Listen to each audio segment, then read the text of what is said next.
प्रस्तुत है कोविड-19 पर विशेष समाचार कार्यक्रम।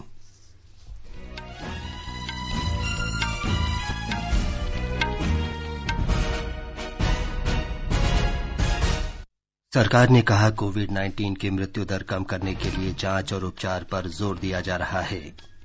देश के 78 जिलों में पिछले 14 दिन से कोविड-19 का कोई नया मरीज सामने नहीं आया। रोगियों की ठीक होने की दर बढ़कर लगभग 20% हुई। प्रधानमंत्री गरीब कल्याण योजना के तहत 10.5 लाख से अधिक कर्मचारियों को कर्मचारी भविष्य निधि की राशि भेजी गई। प्रधानमंत्री नरेंद्र मोदी कल राष्ट्रीय पंचायती राज दिवस पर वीडियो कॉन्फ्रेंस से देश भर की ग्राम पंचायतों को संबोधित करेंगे। रक्षा मंत्री राजनाथ सिंह ने कोविड-19 के नमूनों की जांच का दायरा बढ़ाने के लिए मोबाइल विषाणु विज्ञान अनुसंधान और नैदानिक प्रयोगशाला का शुभारंभ किया। और जम्मू कश्मीर प्रशासन ने कोरोना महामारी को देखते हुए गर्भवती माताओं के लिए स्वास्थ्य सेवा पैकेज घोषित किए। कोविड-19 पर विशेष समाचार कार्यक्रम में अपनी सहयोगी दिव्या तोमर के साथ मैं विमलेंदु पांडे। देश में पिछले एक महीने में कोविड-19 महामारी में तेज वृद्धि नहीं देखी गई। इसमें कुल मिलाकर सामान्य और स्थिर रूप से वृद्धि हुई है। ऐसा विशेष रूप से केंद्र की रणनीतियों से वायरस को नियंत्रित करने में मदद मिली है। अधिकार प्राप्त कोरोना समन्वय समूह के अध्यक्ष ने आज नई दिल्ली में ये जानकारी दी। उन्होंने बताया कि पूर्णबंदी से कोरोना वायरस के संक्रमण की कड़ी को तोड़ने, महामारी के फैलाव को रोकने और कोविड-19 रोगियों की वृद्धि दर कम करने में मदद मिली है। 3 प्रमुख चीज 30 दिनों के लॉकडाउन में हुए हैं। पहला, we been able to cut transmission, minimise spread and increase the doubling days. Second, we have been able to consistently ramp up our testing and third, we have been able to utilize this time gainfully for preparing ourselves for the future if the virus spreads further, and anyway whatever is required to be done we will need to do. समिति ने कहा कि पिछले एक महीने में सरकार ने जांच की सुविधाएं बढ़ाई हैं और 5 लाख से अधिक नमूनों की जांच की गई। उन्होंने कहा कि पिछले महीने से कोविड अस्पतालों की संख्या में 3.5 गुना और आइसोलेशन बिस्तरों की संख्या में 3.6 गुना वृद्धि हुई है। सरकार देश में मृत्यु दर को कम रखने के लिए जांच और उपचार के सिद्धांत पर कार्य कर रही है। इस बीच देश में कोविड-19 रोगियों के ठीक होने की दर 19.89% हो गई है। पिछले 24 घंटों में 1229 लोगों में संक्रमण की पुष्टि हुई। इसके साथ ही संक्रमित लोगों की संख्या 21,700 हो गई है। इनमें से 4,325 रोगियों को ठीक होने के बाद अस्पताल से छुट्टी दे दी गई। कोविड-19 से अब तक 686 रोगियों की मृत्यु हुई। स्वास्थ्य मंत्रालय के प्रवक्ता ने बताया कि देश के 78 जिलों में पिछले 14 दिन में किसी भी व्यक्ति को संक्रमण नहीं हुआ। 4 जिले थे जहां पर कोई केस नहीं आए थे, अब वह संख्या बढ़कर 12 हो चुकी है। 8 नए जिले ऐड हुए हैं। इसके साथ ही देश में 78 ऐसे डिस्ट्रिक्ट्स हैं जहां पर पिछले 14 दिनों से कोई केस नहीं आया है। हमें हर संभव मिलकर यही कोशिश करनी है कि ऐसे जिलों की संख्या निरंतर बढ़ती रहे। गृह मंत्रालय की प्रवक्ता ने पूर्णबंदी के दौरान सरकार द्वारा घोषित छूट की जानकारी दी। केंद्र ने स्पष्ट किया है कि घर में बुजुर्गों की उपचर्या सेवा उपलब्ध कराने, प्रीपेड मोबाइल रिचार्ज सुविधा तथा शहरी क्षेत्रों में खाद्य प्रसंस्करण इकाइयों को लॉकडाउन के प्रतिबंधों से छूट दी गई है। देश में सड़क निर्माण, ईंट भट्ठों और सीमेंट कारखानों को भी कुछ गतिविधियां जारी रखने की छूट दी गई है।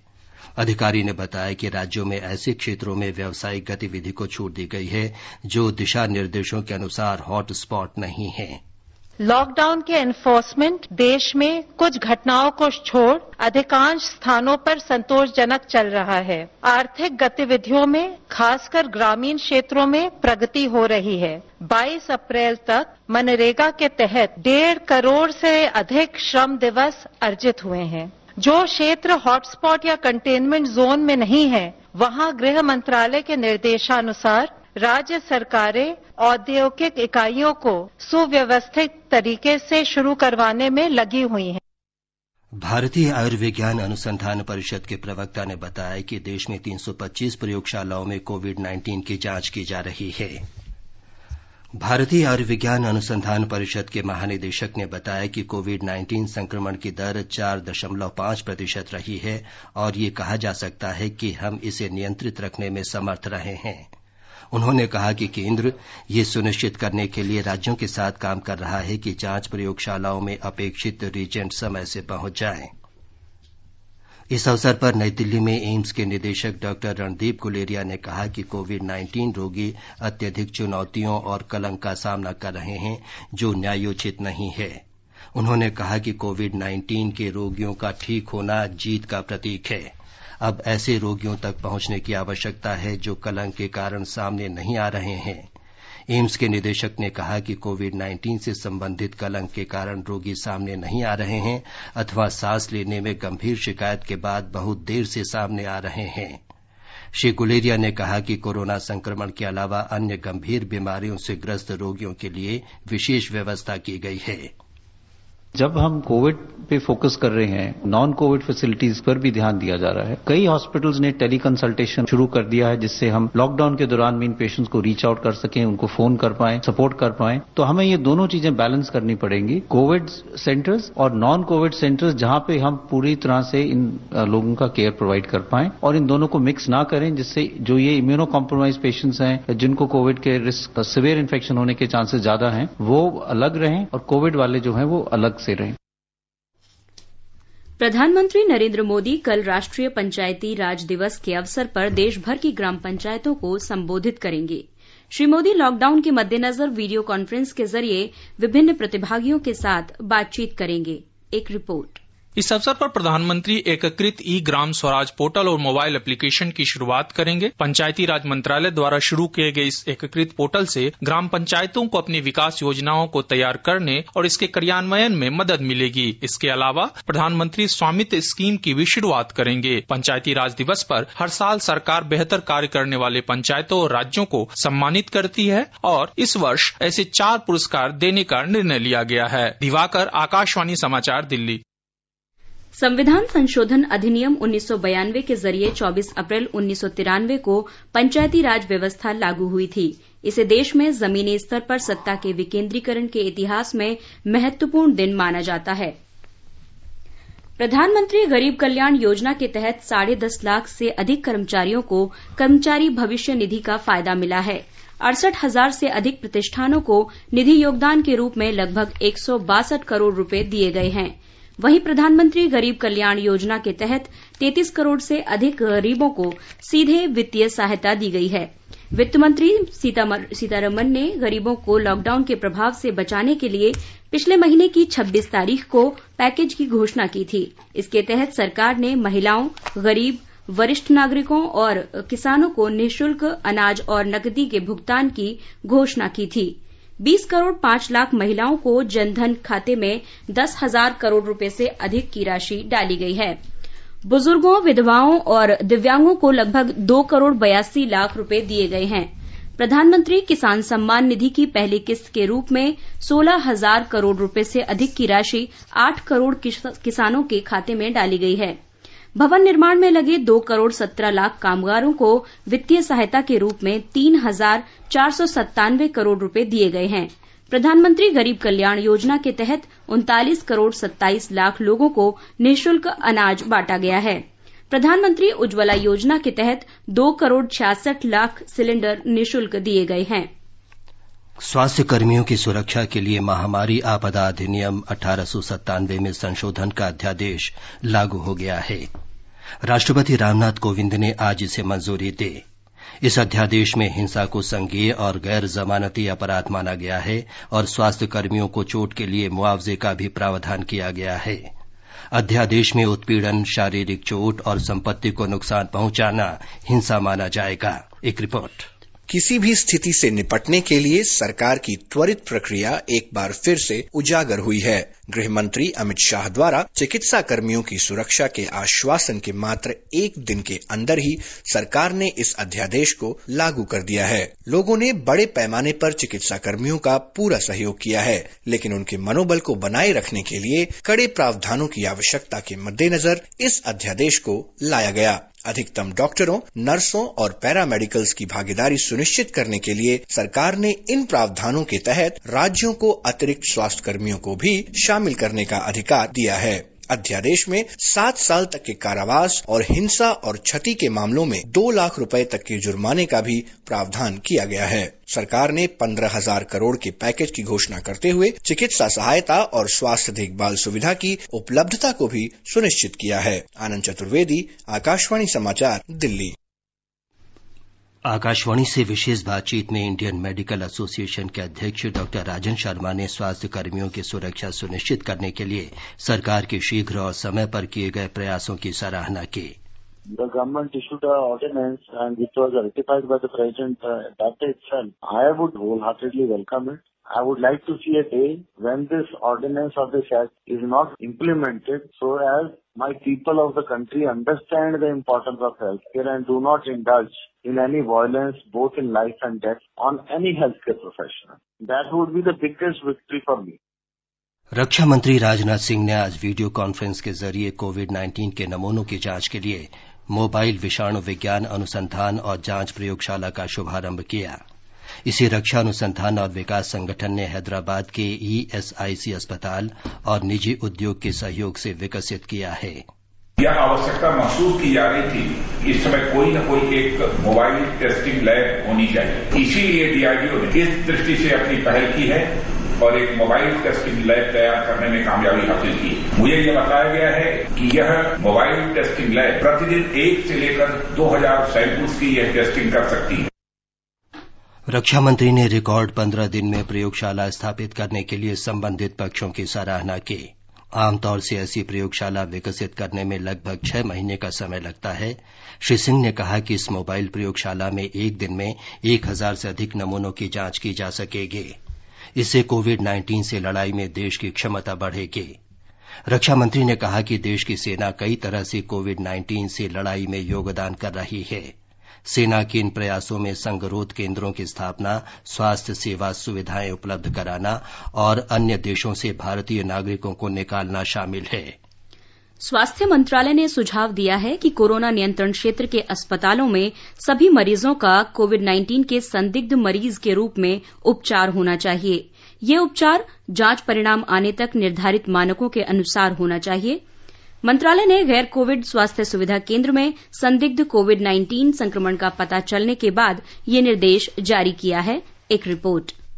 मंत्रालय ने कहा है कि कम या बिना लक्षण वाले कोविड-19 के मामले बिना जांच की स्थिति में अनजाने में अन्य रोगियों और स्वास्थ्य सेवा कर्मियों को भी संक्रमित कर सकते हैं। दिशा निर्देशों में कहा गया है कि जब भी गैर कोरोना रोगी या स्वास्थ्य कर्मी में कोरोना के लक्षण होने का संदेह हो या वे कोरोना वायरस की जांच में सकारात्मक पाए जाएं, तो अस्पताल संक्रमण नियंत्रण समिति मामले की जांच कर कार्रवाई का सुझाव देगी। दिशा निर्देशों के अनुसार उन सभी स्वास्थ्य सेवा कर्मियों और सहायक कर्मचारियों को जो कोरोना संक्रमित व्यक्ति के संपर्क में आए हों, उन्हें 7 सप्ताह की अवधि के लिए हाइड्रोक्सीक्लोरोक्विन दिया जाना चाहिए। यह भी सुझाव दिया गया है कि स्वास्थ्य सेवा देखभाल सुविधा केंद्र में संदिग्ध या पुष्ट मामले का पता चलने के बाद तेजी से अलगाव संपर्कों की सूची बनाना, उन्हें खोजने और कीटाणु शोधन की मानक प्रक्रिया का पालन किया जाएगा। इस दौरान पूरी सुविधा को बंद करने की कोई आवश्यकता नहीं होगी। भूपेन्द्र सिंह, आकाशवाणी समाचार, दिल्ली।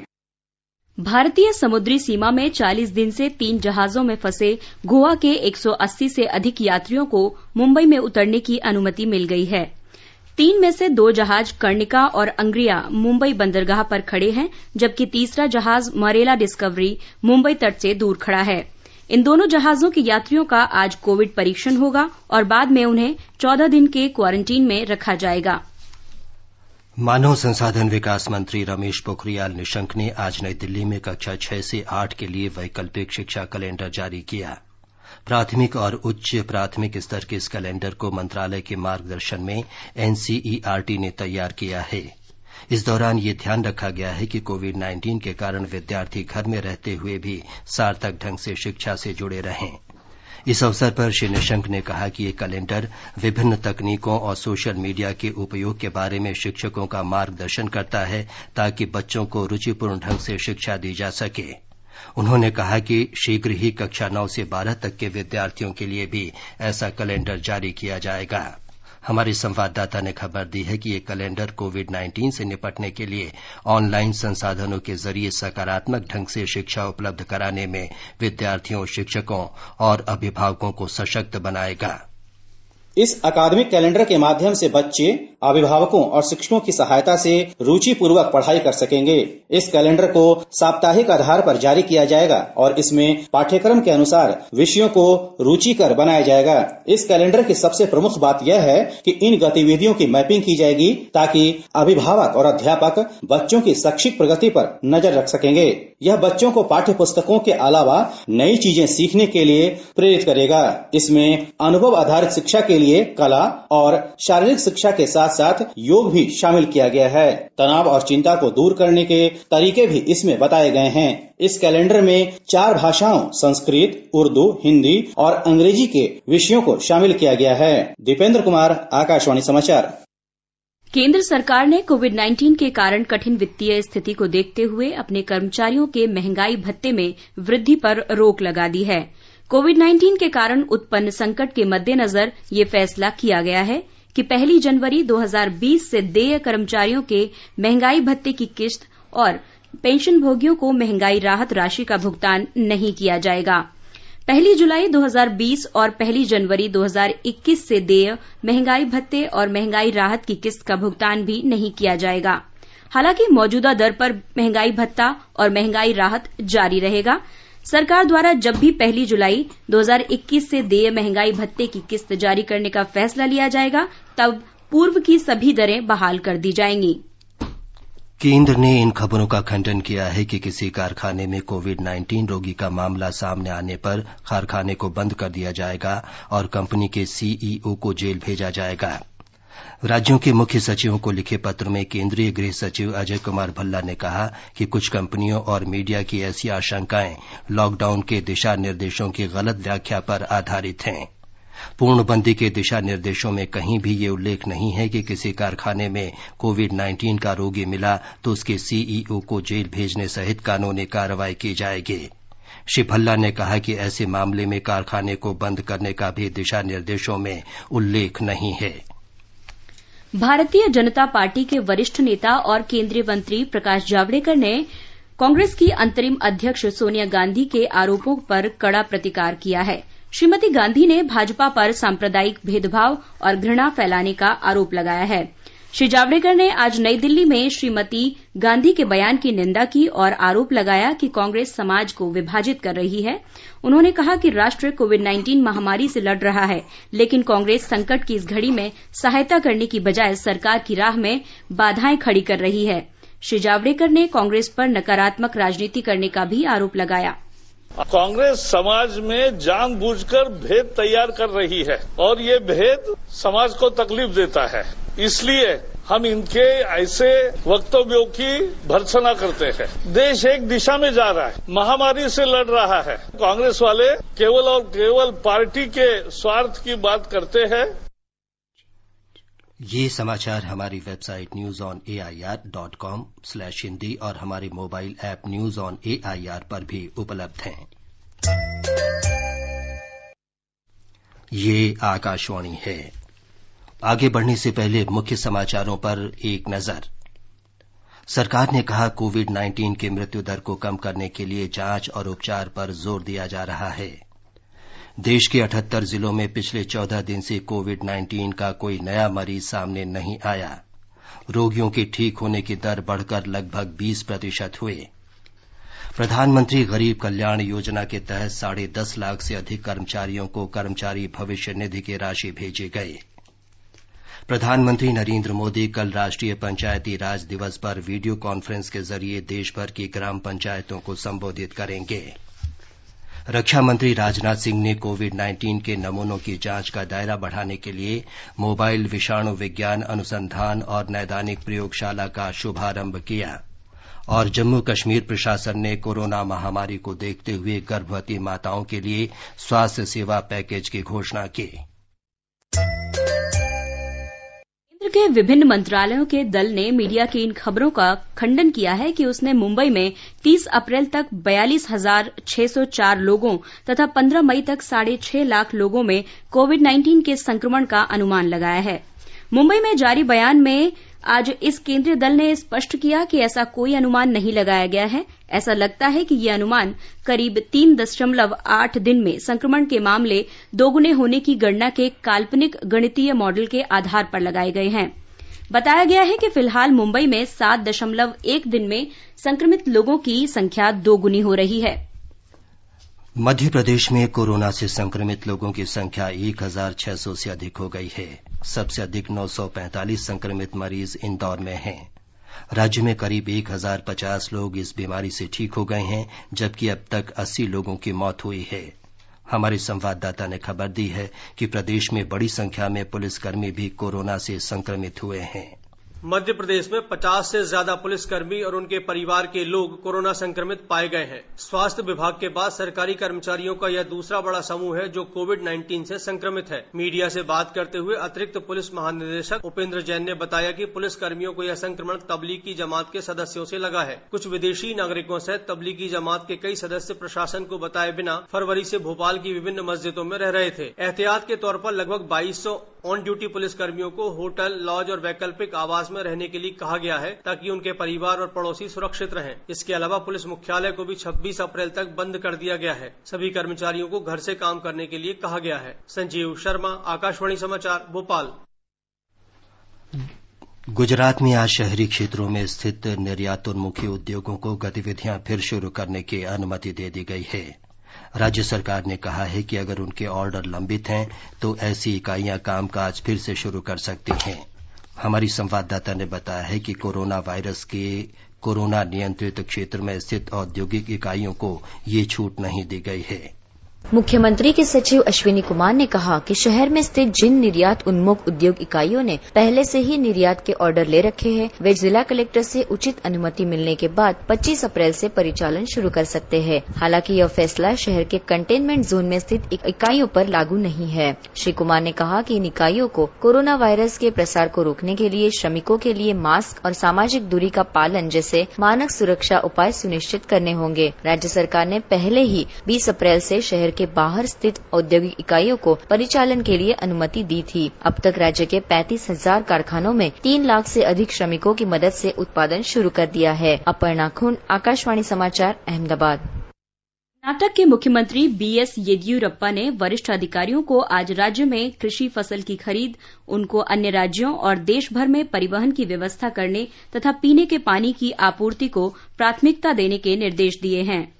मुख्यमंत्री ने अधिकारियों से कहा कि वे किसानों को बताएं कि उन्हें रासायनिक खाद कम कीमत पर बेची जाएगी और फसलों को नहरों का पानी मुहैया कराया जाएगा। कर्नाटक में बृहद बेंगलुरु महानगर पालिका ने स्वास्थ्य संबंधी समस्याओं के बारे में चिकित्सा अधिकारियों और विशेषज्ञों से परामर्श के वास्ते आम लोगों के लिए टेली परामर्श सेवा शुरू की है। ये सुविधा आज से शुरू की गई है क्योंकि मरीजों को कोविड-19 महामारी के कारण नियमित स्वास्थ्य सेवाएं और परामर्श प्राप्त करना मुश्किल हो रहा था। उत्तर प्रदेश के मुख्यमंत्री योगी आदित्यनाथ ने कोविड-19 के मद्देनजर लॉकडाउन के दिशा निर्देशों के सख्ती से पालन के निर्देश दिए हैं। संक्रमण वाले जिलों में वरिष्ठ स्वास्थ्य अधिकारियों को भेजने के भी निर्देश दिए गए हैं। एक रिपोर्ट। जिन जिलों में कोरोना से संक्रमित लोगों की संख्या 20 या उससे अधिक है, ऐसे जिलों में मुख्यमंत्री ने वरिष्ठ प्रशासनिक अधिकारियों के साथ ही वरिष्ठ स्वास्थ्य अधिकारियों को भी भेजने के निर्देश दिए हैं। ये अधिकारी ऐसे जिलों में 1 हफ्ते तक कैंप करेंगे और वहां चल रहे स्वास्थ्य सहित अन्य दूसरे कार्यों का जायजा लेंगे। ऐसे जिलों में लॉकडाउन को कड़ाई से और सफलतापूर्वक लागू कराने के लिए आईजी स्तर के पुलिस अधिकारी को भी नियुक्त किया जाएगा। यह अधिकारी अपनी रिपोर्ट सीधे शासन को भेजेंगे। ऐसे इलाकों में तैनात प्रशासनिक और पुलिस अधिकारियों को घनी आबादी वाले क्षेत्रों में गश्त को बढ़ाने के निर्देश दिए गए हैं। स्वास्थ्य विभाग को भी निर्देशित किया गया है कि वो उन डॉक्टरों के नंबर को प्रचारित करे जो फोन पर मरीजों को परामर्श देने के लिए उपलब्ध हो सकते हैं। सुशील चंद्र तिवारी, आकाशवाणी समाचार, लखनऊ। हरियाणा में कोविड-19 से ठीक होने वाले मरीजों की दर 7% है, जबकि मृत्यु दर केवल 1% के आसपास है।